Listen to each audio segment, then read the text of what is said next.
అంటున్నారు, organ donate చేసి సీట్లు ఇప్పించారంటున్నారు. బట్ అల్టిమేట్ గా బీఆర్ఎస్ ను కొలాప్స్ చేస్తుంది మీరు కదా. ఇప్పుడు ఎవరండి మీరు పార్టీ ఎమ్మెల్యేలను తీసుకోవడం ఇవన్నీ చేస్తూ బీఆర్ఎస్ పూర్తిగా ఇది ఒక నిజంగానే చర్చ పెట్టాల్సిన అంశమే, కానీ అడగాల్సిన వాళ్ళు ఎవరు అడగట్లేదు ఇప్పుడు వరకు. నేనేమంటున్నా అంటే ఇప్పుడు దీని మీద ఎవరు మాట్లాడాలి? మా పార్టీ ఎమ్మెల్యేలను తీసుకుపోతుండ్రు అని ఎవరు మాట్లాడాలి? కేసీఆర్ మాట్లాడాలి. మాట్లాడినా ఎందుకు మాట్లాడతలేడు? ముఖం చెల్లక, మళ్ళీ చాలా స్పష్టంగా చెప్తున్నా, ముఖం చెల్లక నలముఖమై నేను చేసిందే నాకు జరుగుతుంది, కర్మ నన్ను వెంటాడుతుంది అనే ఆత్మ సంక్షోభం అంటారా, ఆత్మ శోధన అంటారా, దాంట్లో మునిగిపోయి ఈరోజు ముఖం చూపిస్తలేడు మీడియాకు. రమ్మను, చెప్పమను, ఇది తప్పని చెప్పమను కేసీఆర్. మీలాంటి జర్నలిస్ట్ అడగరా? ముక్కు నేలకి రాయి ముందు పార్టీ హైకోర్టు పోయింది, ముగ్గురు మీద యాక్షన్ తీసుకోవట్లేదు. నేను కూడా అదే అంటున్నా. ఇప్పుడు ఈడ కూర్చొని ఉత్తరం రాసిన కమిషన్ ముందుకు పోయి చెప్పొచ్చు కదా, చెప్పడు. ఈయన నల్గొండ సభలో పోయి కర్ణాటక మన ఏంటి కృష్ణా నీళ్ళ మీద మాట్లాడేటోడు, కరీంనగర్ పోయి ఇంకో దాని మీద మాట్లాడేటోడు మరి అసెంబ్లీకి వచ్చి మాట్లాడవచ్చు కదా, మాట్లాడాడు. ఇదే కేసీఆర్ చేసిన దొంగతనం బయటపడుతుంది ఒక్కొక్కటిగా. ఖచ్చితమైన చర్యలు ఉండబోతున్నాయి కాబట్టి ప్రజల్లో ఒక సింపతి గేమ్. మీరు చెప్పండి, ఇవాళ ఫామ్ హౌస్లో పోయి 4-5 కలిసి వస్తున్నారు. మండల స్థాయి నాయకులు కూడా, గ్రామ స్థాయి నాయకులు కూడా ఫోటోలు పెట్టుకుంటారు కేసీఆర్తోని. కనీసం ఆయన ముఖ్యమంత్రిగా ఉన్నప్పుడు మంత్రులన్నా కలిసే అవకాశం ఉండేనా? It's all greatness of democracy అంటున్నా. అంటే కనీసం మంత్రులకు కూడా కలిసే అపాయింట్మెంట్ ఇవ్వని కేసీఆర్ మండల స్థాయి నాయకుడిని కూడా కలవడానికి ద్వారాలు తెరిచిపెట్టిన. ఎన్ని రోజులు ఫామ్ హౌస్ ద్వారాలు తెలుసుకొని. పార్లమెంట్ ఎన్నికల్లో ఓడిపోయిన నాటి నుంచి ఇదేదో బూమరంగ్ అవుతుంది. మన అహంకారం తగ్గించుకోవాలి, మన రాజరిక పోకడలు తగ్గించుకోవాలి, మన నియంతృత్వ భావజాలను తగ్గించుకోవాలనే రియలైజేషన్ వస్తే టైమింగ్ వస్తే వేరే విషయం. ఆయన పార్టీని కాపాడుకోవడానికి ప్రయత్నాలు చేస్తుండొచ్చు, కానీ మీరు మాత్రం బీఆర్ఎస్ ను బొందుపెట్టే కార్యక్రమాన్ని స్పీడప్ చేస్తున్నారు. ఎవరికి కావాలండి? రోజుకో ఎమ్మెల్యే. ఇప్పుడు శర్మ గారు మీరు ఒక మాట చెప్పండి. ఇప్పుడు మొన్నటి ఇదే జాయినింగ్స్ ఎంపీ ఎలక్షన్స్ ముందు చేసుకుంటే మాకు పొలిటికల్గా లాభం కాకపోతుందేనా? మీరు చెప్పండి. మాకు ఇంకో 2-3 స్థానాలు పెరిగేటి కదా. మాకు చేసుకోవాలని ఇంటెన్షన్ ఉంటే మాకు ఎంపీ స్థానాలు గెలిపించుకోవడం కంటే రాజకీయం ఇంట్రెస్ట్ ఏముంటుంది? ఇంకా మేము ఎంపీ ఎలక్షన్స్ ముందు చేసేవాళ్ళం ఒకళ్ళు. నిజంగా మా ఇంటెన్షన్తో ఇది జరిగితే ఇప్పుడు ఏంటంటే రుణమాఫీ నిర్ణయం ప్రకటించారు, సంక్షేమ పథకాలన్నీ అమలు జరుగుతున్నాయి, ప్రజాపాలనలో భాగంగా అంటారు ఆయన అని వాళ్ళని తరుముతున్నారు. వాళ్ళ ప్రజలు, వాళ్ళ కోట్లేసి ఎన్నుకున్న ప్రజలు వాళ్ళని తరిమితే వాళ్ళు ప్రజాస్వామ్యంలో భాగం, ప్రజాస్వామ్యయుతమైన ప్రజాప్రభుత్వంలో ప్రజాపాలనలో భాగం కావడానికి వస్తున్నారు. సో మేము వాళ్ళని డిస్టర్బ్ చేయట్లే. దీనికి ఇంకో రీజన్ కూడా లేకపోలేదు.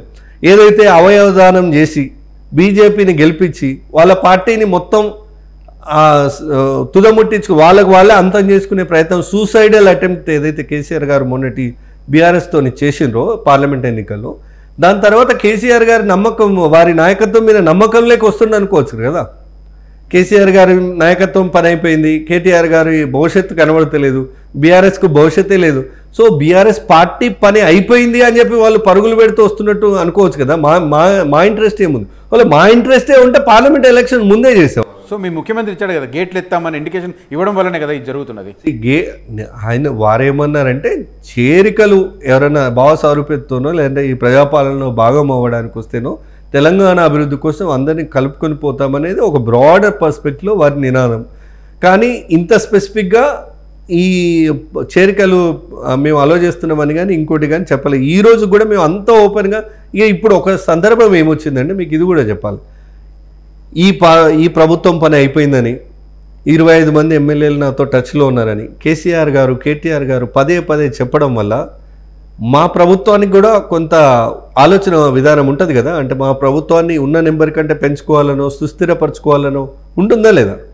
సో నేనేమంటున్నా, అట్లాంటి మొన్న కంటోన్మెంట్ ఎలక్షన్ చూసారు కదా. యాక్చువల్గా ఆమె సోదరి లాస్య నందిత చనిపోయిన తర్వాత సింపతితోనన్నా గెలవాల్సిన సీట్ అది వాళ్ళు. అట్లాంటిది ప్రజలు మాకే పట్టం కట్టారు కదా. అంటే దాని అర్థం ఏంది? తెలంగాణలో కంటోన్మెంట్ బై ఎలక్షన్, అది కూడా అంత పెద్ద సింపతి ఎలక్షను, దాంట్లో వర్కౌట్ కాలేదు, అంటే వాళ్ళు గెలవలేదు. మొత్తం ఓవరాల్ ఉన్న పార్లమెంట్లలో 1 సీటు గెలవలేదు, 9 సీట్లలో డిపాజిట్ కూడా రాలేదు.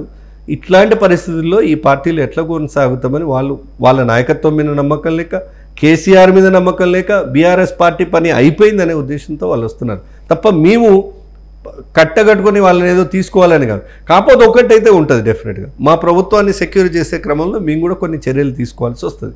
దానికి కారణం కూడా ఆయనే.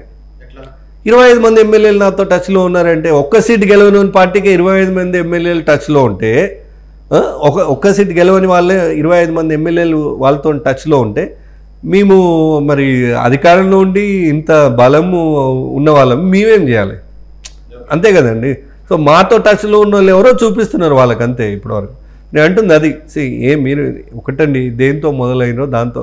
కత్తి పట్టినవాడు కత్తికే బలవుతాడని ఒక సామెత ఉంది, తుపాకీ పట్టినవాడు తుపాకీకే బలవుతాడని రౌడీల విషయంలో వాడుతుంటారు ఇట్లాంటి పదాలు. సో రాజకీయ రొంపి మొదలుపెట్టినవాడు దాంతోనే అంతమవుతున్నాడు ఈరోజు. అదే కళ్ళ ముంగంటే టీఆర్ఎస్ పార్టీ పెరగడం మనం చూసినాం. ఉద్యమంలో మేము యాక్టివ్గా ఉంటుంది, తెలంగాణ ఇచ్చినందుకు కాంగ్రెస్లోకి వచ్చినాం. కాంగ్రెస్లో 10 ఏళ్ళు ప్రతిపక్షంలో ఉన్నప్పుడు ఒక రాజకీయ విచ్చలవిడితనం ఎట్లుంటుందో కేసీఆర్ ఈ తెలంగాణ సమాజానికి చూపించిండు. మళ్ళీ సేమ్ దానికే బలి కాపోతుందని నేను అంటున్నాను. Thank you Mahesh for joining me in this interview. Thank you. అసలైన తొలి వెలుగు. ఫాలో వాట్సాప్ @తొలి వెలుగు official.